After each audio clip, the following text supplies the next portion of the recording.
La ciudad de los pozos, por Jorge Bucay. Aquella ciudad no estaba habitada por personas, como todas las demás ciudades del planeta. Aquella ciudad estaba habitada por pozos, pozos vivientes, pero pozos al fin. Los pozos se diferenciaban entre sí, no solo por el lugar en el que estaban excavados, sino también por el brocal, es decir, la abertura que los conectaba con el exterior. Había pozos pudientes y ostentosos con brocales de mármol y de metales preciosos, pozos humildes de ladrillo y madera y otros más pobres con simples agujeros pelados que se abrían en la tierra.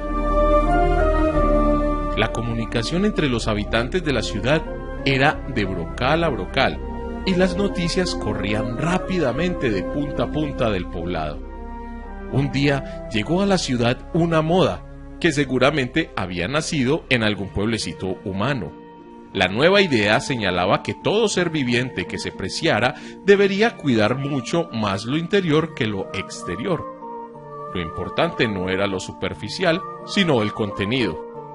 Así fue como los pozos empezaron a llenarse de cosas. Algunos se llenaban de joyas, monedas de oro y piedras preciosas. Otros, más prácticos, se llenaron de electrodomésticos y aparatos mecánicos. Algunos más optaron por el arte y fueron llenándose de pinturas, pianos de cola y sofisticadas esculturas posmodernas.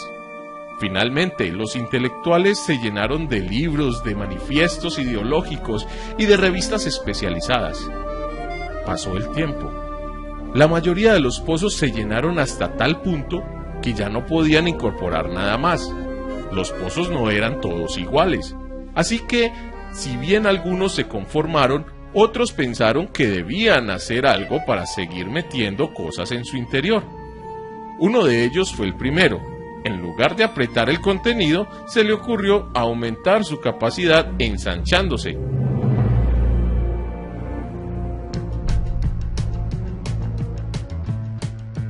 No pasó mucho tiempo hasta que la idea empezó a ser imitada. Todos los pozos utilizaban gran parte de sus energías en ensancharse para poder hacer más espacio en su interior. Un pozo pequeño y alejado del centro de la ciudad empezó a ver a sus camaradas que se ensanchaban desmedidamente.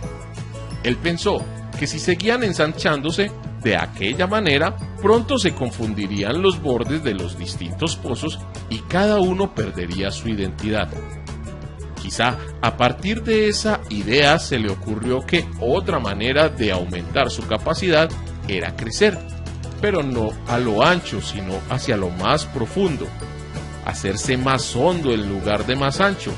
Pronto se dio cuenta de que todo lo que tenía dentro de él le imposibilitaba la tarea de profundizar. Si quería ser más profundo, tenía que vaciarse de todo contenido.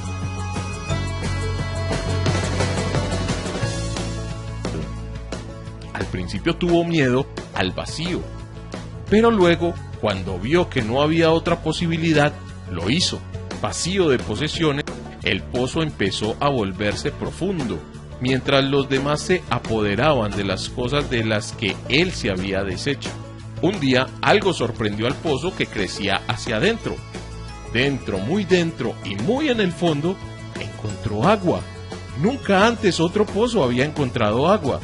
El pozo superó su sorpresa y empezó a jugar con el agua del fondo, humedeciendo sus paredes, salpicando sus bordes y por último, sacando el agua hacia afuera. La ciudad nunca había sido regada más que por la lluvia, que de hecho era bastante escasa. Así que la tierra que rodeaba el pozo, revitalizada por el agua, empezó a despertar.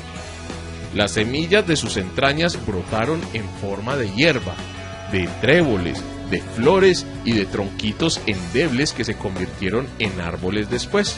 La vida explotó en colores alrededor del alejado pozo, al que empezaron a llamar el vergel. Todos le preguntaban cómo había conseguido ese milagro. No es ningún milagro, contestaba el vergel. Hay que buscar en el interior, hacia lo profundo.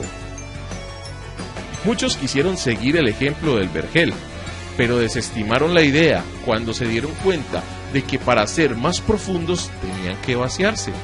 Siguieron ensanchándose cada vez más para llenarse de más y más cosas.